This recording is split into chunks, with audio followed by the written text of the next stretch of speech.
जय श्री कृष्ण। राधे राधे।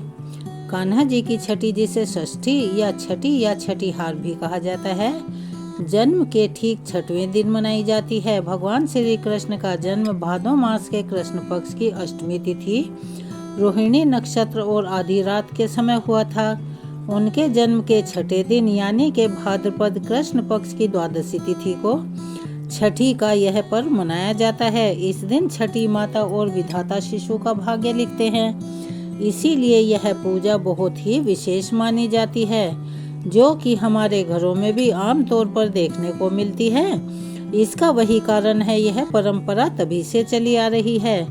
लेकिन छठी पूजा वैसे तो पूरे दिन भर की जा सकती है और सामान्यतः होती भी है, लेकिन परंपरा के अनुसार छठी की यह रस्म शाम के समय दीपक जलाकर और बाल कृष्ण को झूले में झुलाकर छठी माता का आवाहन करना बहुत ही शुभ माना जाता है, जिसमें आगे वंश वृद्धि भी होती रहती है और घर में रहने वाले सभी सदस्यों के लिए भी शुभ रहती है।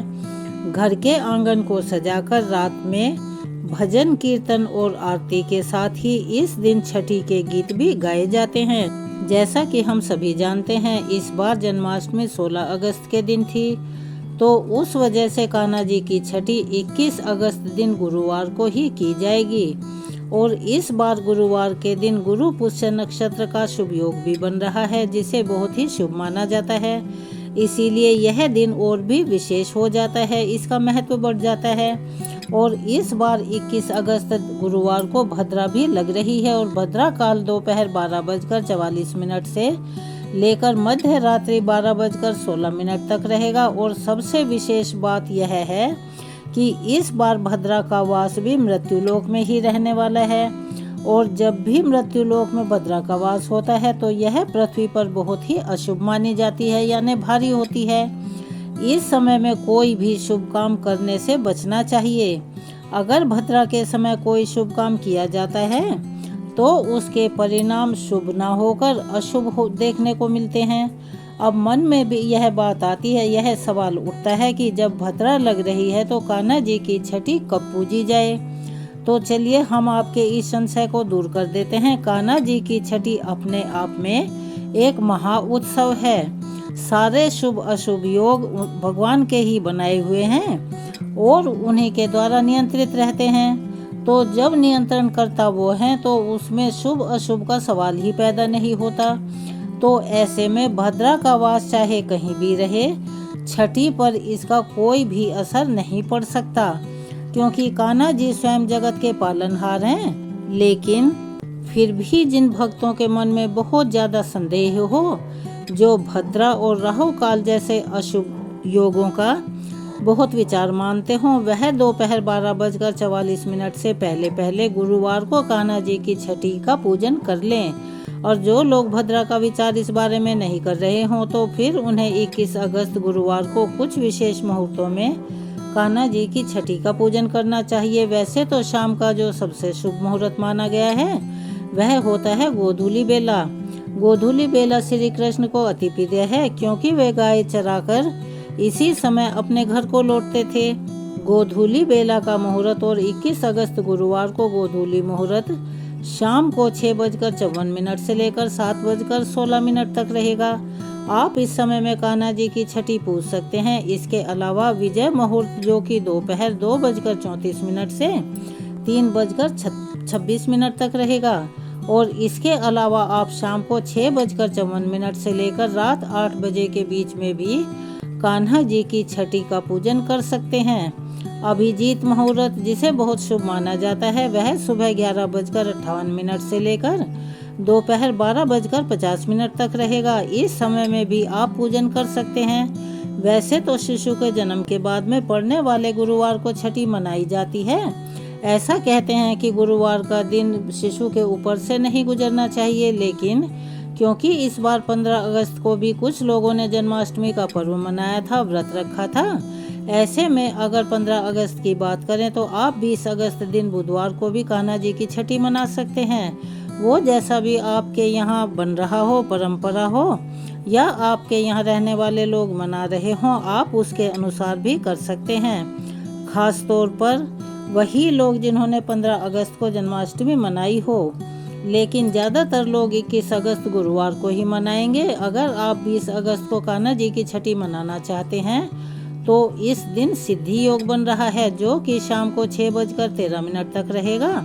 तो आप शाम को 6:13 तक दोपहर के बाद से कभी भी किसी भी समय कान्हा जी की छठी पूज सकते हैं। वैसे तो कान्हा जी की छठी की पूजा कोई भी कर सकता है, लेकिन अगर आपके घर परिवार में जो सबसे बुजुर्ग प्राणी हो, कोई भी महिला हो या कोई भी पुरुष हो, उनके हाथ से छठी पूजा करवानी चाहिए। छठी पूजा के लिए सबसे पहले स्नान आदि से निवृत्त होकर साफ शुद्ध कपड़े पहनने, हो सके तो पीले रंग के वस्त्र धारण करें, क्योंकि श्री कृष्ण को पीताम्बरधारी कहा जाता है। उन्हें पीला रंग अति प्रिय है, तो पीले रंग का अधिक से अधिक प्रयोग करते हुए आप हाथ में जल और पुष्प लेकर बोलें कि आज श्री कृष्ण छठी महोत्सव पर छठी माता और श्री कृष्ण का मैं पूजन कर रही हूँ या पूजन कर रहा हूँ। हे छठी मैया, आप इस पूजन को स्वीकार करें। अब कल्पना करें कि माता स्वर्ण वस्त्रों में सुशोभित होकर बाल कृष्ण को आशीर्वाद दे रही हैं। इस प्रकार से कहें, छठी माता नमो नमः, विधाता माता नमो नमः। अब धूप दीप जलाएं, माता को फल फूल हल्दी अक्षत आदि अर्पित करें। छठी माता यानी के षष्ठी माता अब लड्डू गोपाल जी को स्नान करवाएं। यदि शंख है तो दक्षिणावर्ती शंख है तो शंख में जल भरकर स्नान करवाएं, या आप पहले पंचामृत से उसके बाद शुद्ध जल से स्नान करवाएं। साफ वस्त्र से उन्हें पोंछें, उसके बाद उन्हें पीले वस्त्र आदि धारण करवाएं, उनका तिलक करें, आभूषण पहनाएं, काजल अवश्य ही लगाएं, क्योंकि काजल आँखों की सुंदरता को बढ़ाने के साथ साथ नजर दोष का भी निवारण करता है। और आँखों में और एक काजल का टीका भी आप उनके माथे या कान के पीछे अवश्य ही लगाएं, जैसा कि हम अपने बच्चों को लगाते हैं। फिर झूले में बिठाकर माखन मिश्री लड्डू, खीर, कढ़ी चावल और राधा जी की अति प्रिय अरबी की सब्जी का भोग कान्हा जी को लगाएं। जैसा कि छठी के दिन विधाता शिशु का भाग्य लिखते हैं, तो आज के दिन एक कोरा कागज और एक नई कलम या नया पेन आप लड्डू गोपाल जी के पास में रखें, उन्हें पालने में रखकर झुलाएं और उसके बाद उनकी आरती करें। कान्हा जी की आरती करें और छठी माता की भी आरती करें। छठी के दिन शिशु के नाम भी रखे जाते हैं, तो आप अपनी सुविधा के, अपनी इच्छा के अनुसार अपने लड्डू गोपाल को नया नाम दे सकती हैं, जैसे कान्हा, लल्ला, गोपाल, माधव, कानू, श्याम, मोहन, माखन, किशन, लड्डू, नंदलाला, बांके, नटखट, ठाकुर, बंसी, मुरली, गिरिधर, बालकृष्ण, देवकी नंदन, गोविंदा, यशोदा नंदन आदि।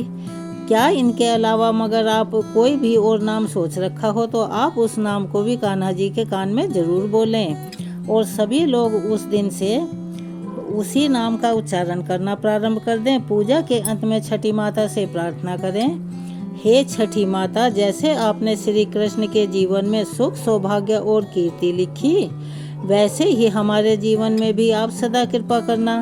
हम सभी परिवारजनों की रक्षा करना, बुराइयों को हमसे दूर रखना, और हमारे घर में अन्न धन की कभी कमी मत होने देना।